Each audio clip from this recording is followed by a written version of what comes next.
বিশ্বাস করো এই স্মার্টফোনটা কিনে আমার টাকা সম্পূর্ণ জলে গেছে, আর আমার মতো অবস্থা যাতে তোমার সাথে না হয় তার জন্য এই ভিডিওটা সম্পূর্ণ দেখতে থাকো। এত স্মার্টফোন লঞ্চ হচ্ছে, কোম্পানি ভালো স্মার্টফোনও লঞ্চ করে, সেই একই কোম্পানি তোমার পকেট কাটার জন্য স্মার্টফোন লঞ্চ করে। তোমরা যদি ওই পকেট কাটা স্মার্টফোনটা কিনে নাও না, তাহলে তো ব্যাস পস্তাতে হবেই। আজকের ভিডিওতে কোন ফোনগুলো তোমরা অ্যাভয়েড করবে আর ওটার অল্টারনেটিভ দামে কি স্মার্টফোন তোমাদের জন্য বেস্ট চয়েস হবে সেটাই বলবো। তবে হ্যাঁ, সব থেকে বেস্ট চয়েস কোনটা বলো তো? ওই লাইক আর সাবস্ক্রাইব বাটনটা প্রেস করে রেখো, তাহলে দেখবে টাকা আর নষ্ট হচ্ছে না। প্রথমে কাকে দিয়ে শুরু করা যায় তোমরাই বলো? স্যামসাং তো? ঠিক আছে, চলো।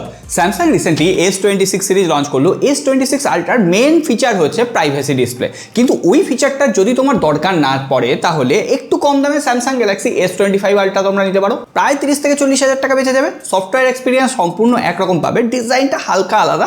তবে আমার মতো যদি কভার লাগানো ইউজার তোমরা হও তাহলে তো আর ডিজাইনের কোনো ডিফারেন্স আসছে না। আর আমি বলবো সব থেকে ভ্যালু ফর মানি হচ্ছে S24 আলট্রা, যেটা আমি ইউজ করছি। এটা মোটামুটি তোমরা 75,000 টাকায় পেয়ে যাবে। সো এর থেকে বেটার কোনো ফ্ল্যাগশিপ ডিল আজকের দিনে হতেই পারে না। আর তোমরা যারা স্যামসাংয়ের কম দামে স্মার্টফোন কিনছো তাদের জন্য একটাই অপশান রয়েছে, স্যামসাং গ্যালাক্সি S24 FE। অফারে ওটা এখনও 30-32 হাজার টাকার মধ্যে পাওয়া যায়।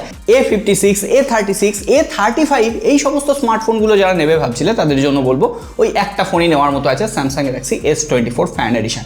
আর তার পাশাপাশি যদি 40,000 টাকার আশেপাশে একদম কম্প্যাক্ট ডিভাইস চাও, একটা স্মার্টফোনই দেখবে যদি স্যামসাং নিতেই হয়, তাহলে স্যামসাং গ্যালাক্সি S24 এর কোয়ালকম ভার্সন, যেটা স্ন্যাপড্রাগনের সাথে এসছে, সেখানে কিন্তু ওই এক্সিনোস ভার্সনটা নিও না। আর S25ও নেওয়ার দরকার নেই, সব থেকে ভ্যালু ফর মানি কিন্তু S24টা। ব্যাস, স্যামসাংয়েরটা মোটামুটি ক্লিয়ার হয়ে গেল। এরপরে একটা ইন্টারেস্টিং প্রোডাক্ট তোমাদের সাথে শেয়ার করি, তারপরে ভিভো, ওপো, মোটোরোলা এই সমস্ত কোম্পানিকে নিয়ে শুরু করছি। আর টাইম স্ট্যাম্প তো উপরে রয়েছেই। প্রথমেই ডিসক্লেমার দিয়ে দিই, তোমরা এটাকে যেটা ভাবছো এটা সেটা একেবারেই নয়। এটা কোনো VR হেডসেট নয়, এটা হচ্ছে আগারো সুপ্রিম আই মেসেজার। এই প্রোডাক্টটা এতদিন কেন যে আমার হাতে আসেনি? দেখো, আমাদের অনেকক্ষণ ধরে বসে এডিটিং করতে হয়, চোখের 12টা বেজে যায়। এই চোখের স্ট্রেনকে অনেকটা কমাতে হেল্প করে, চোখের রিল্যাক্সেশন দেয়, স্ট্রেস রিলিভ করে। আর পাশাপাশি আমরা অনেকক্ষণ কম্পিউটারের সামনে বসলে না ঘুমের একটু প্রবলেম হয়, এটা কিন্তু স্লিপ কোয়ালিটিকে ইমপ্রুভ করে। আর যথারীতি আমি এটাকে ইউজ করেছি, এই প্রোডাক্টটা সম্পর্কেই তোমাদের বলবো। দেখো, প্রোডাক্টের বক্সে এই প্রোডাক্টটা ছিল, আর এটা যথেষ্ট লাইট ওয়েট আর 180 ডিগ্রি পর্যন্ত ফোল্ডেবল। সুতরাং ব্যাগের ভেতরে ক্যারি করে ট্রেন, মেট্রো, এয়ারপোর্ট যে কোনো জায়গায় এটাকে ইউজ করতে পারো। আর এটার বিভিন্ন অ্যাডভান্টেজ আছে, বিভিন্ন ফিচার রয়েছে। প্রথমত ফোল্ডিং ডিজাইন হয়, সবার সাথে কমফোর্টেবলি ফিট হচ্ছে। তার সঙ্গে সঙ্গে এর ভেতরে সফট কুশানিং রয়েছে, ফলে অনেকক্ষণ পরে থাকলেও কোনো রকম আনইজি ফিল হচ্ছে না। তার থেকেও বড় কথা, পেছনে একটা ইলাস্টিক বেল্ট দেওয়া রয়েছে, এটা তোমরা কমফোর্ট অনুযায়ী সাইড অ্যাডজাস্টেবল করতে পারবে। এখানে যে পাওয়ার বাটনটা রয়েছে সেটা প্রেস অ্যান্ড হোল্ড করলে এটা অন হয়ে যাচ্ছে। আর পাওয়ার বাটনের সাথেই 5টা মোড রয়েছে। প্রথমত রয়েছে সফট মোড, যেখানে low pressure plus heat plus music বাজবে, আর এটা 15 মিনিট ধরে হবে, তারপর অটো শাটডাউন হয়ে যাবে। তারপরে রয়েছে এখানে strong mode, high pressure plus heat plus vibration. থার্ডে রয়েছে রিল্যাক্স মোড, এখানে এয়ার প্রেশার প্লাস মিউজিক হবে। স্লিপ মোড শুধুমাত্র হিট হবে, আর ওয়েক আপ মোডে ভাইব্রেশন আর মিউজিক হবে। এছাড়াও এখানে দুটো কম্প্রেশন লেভেল রয়েছে, সফট আর স্ট্রং। উপরের বাটনটা দিয়ে তোমরা এটাকে অ্যাডজাস্ট করতে পারবে, তাছাড়া নিচের বাটনটা দিয়ে হিট অ্যাডজাস্টমেন্টও করতে পারবে, হাই, লো আর নো টেম্পারেচার।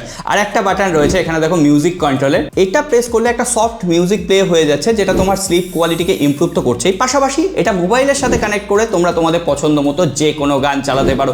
আর একটা যে সফট রিদিম আসছে না, এতেই অর্ধেক ঘুম চলে আসছে, অর্ধেক স্ট্রেস রিলিফ হয়ে যাচ্ছে, এইটুকু বলতে পারি। তো ওভারঅল যারা স্ট্রেস নিয়ে কাজ করছো, সারাদিন ব্যস্ত থাকছো, বাড়ি এসে জাস্ট 15 মিনিট এটা অটোমেটিকভাবে অন করে দাও, তারপরে রিল্যাক্সটা ফিল করো, তাহলেই দেখবে মেজাজ একদম ফুরফুরে হয়ে গেছে। এই ইন্টারেস্টিং প্রোডাক্টটার লিঙ্ক আমি ডেসক্রিপশন বক্সে দিয়ে দেবো। 1 ইয়ারের ওয়ারেন্টি রয়েছে, USB Type-C চার্জিং সাপোর্টও রয়েছে। অবভিয়াসলি একটা ট্রাই করার মতো প্রোডাক্ট, এইটুকু বলতে পারি।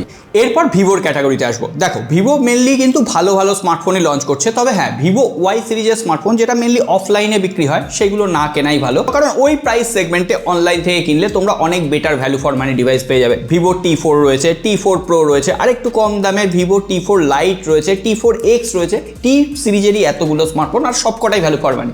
ভিভো V60e একটাই স্মার্টফোন আছে, যেটার পরিবর্তে আমি বলবো ভিভো T4 Pro নাও। আর যদি ফ্ল্যাগশিপ ক্যাটাগরিতে যেতে চাও, বেশি টাকা খরচ করবে না, তাহলে ভিভো V70 নেওয়ার দরকার নেই। ভিভো V60 সব থেকে বেশি ভ্যালু ফর মানি। আর যদি হ্যাঁ একটু হাই ক্যাটাগরিতে যেতে চাও, তাহলে ভিভো X300 আছে, X300 Pro রয়েছে, X200T রয়েছে। এই সমস্ত X সিরিজের স্মার্টফোনগুলো কিন্তু value for money. So overall এবার তোমরা চুজ করবে যে তোমাদের কোন প্রাইস পয়েন্টে কোনটা নেওয়া বেটার হবে।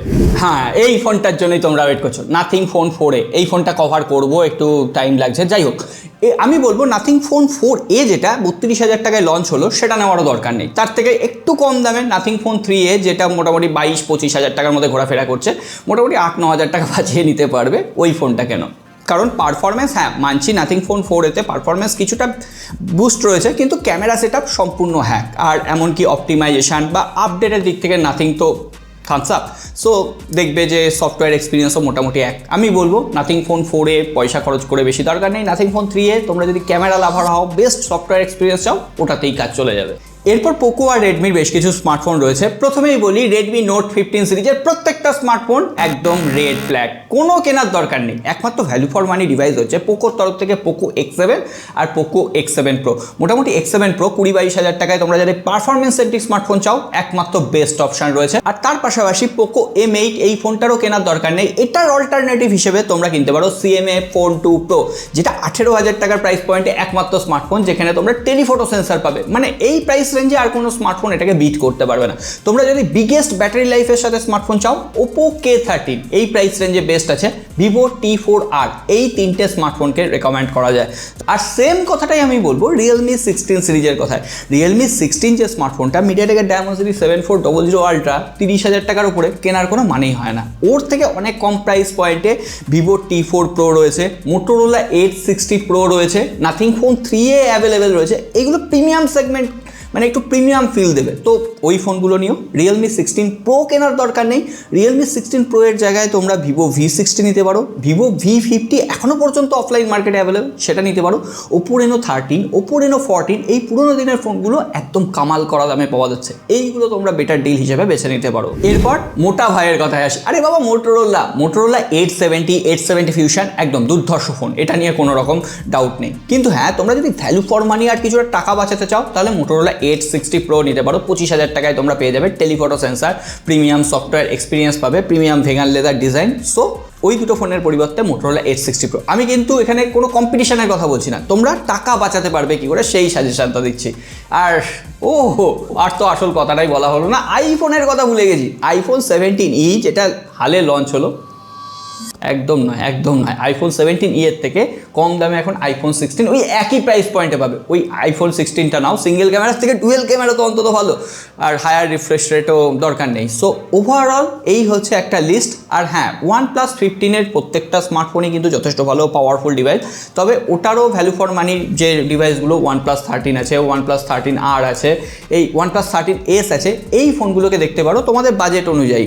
মানে আমি বলতে চাইছি, এখন যে চিপ ক্রাইসিস আসছে তাতে যে স্মার্টফোনের দামটা বেড়ে গেছে, তোমরা যদি পকেটকে একটু বাঁচাতে চাও, পুরোনো দিনের স্মার্টফোন নাও, কারণ সফটওয়্যার এক্সপিরিয়েন্স তো একই দিচ্ছে। কারণ প্রত্যেকটা স্মার্টফোনই সফটওয়্যার আপডেট আসবে, কারণ সফটওয়্যার আপডেট এখন 4-5 বছরের নিচে কেউই দিচ্ছে না। সো ওভারঅল একই এক্সপিরিয়েন্স পাবে। আর ওই কোয়ালকম স্ন্যাপড্রাগন 8 Elite Gen 5 আর 8 Elite-এর পারফরমেন্সের ওই পার্থক্যটা ধরা নর্মাল ইউজারদের পক্ষে একদমই সম্ভব হবে না। সো এই হচ্ছে আমার মত। তোমাদের কোনো ফিডব্যাক থাকলে অবশ্যই কমেন্ট বক্সে লিখে জানাও। আর হ্যাঁ, এতক্ষণ ভিডিওটা দেখছো মানে ভালো লেগেছে বস, তাহলে লাইক সাবস্ক্রাইব করে দাও। আর যারা নতুন ফোন কিনবে বলে ভাবছে শেয়ার করে দাও, তাদের অন্তত পকেটটা বেঁচে যা।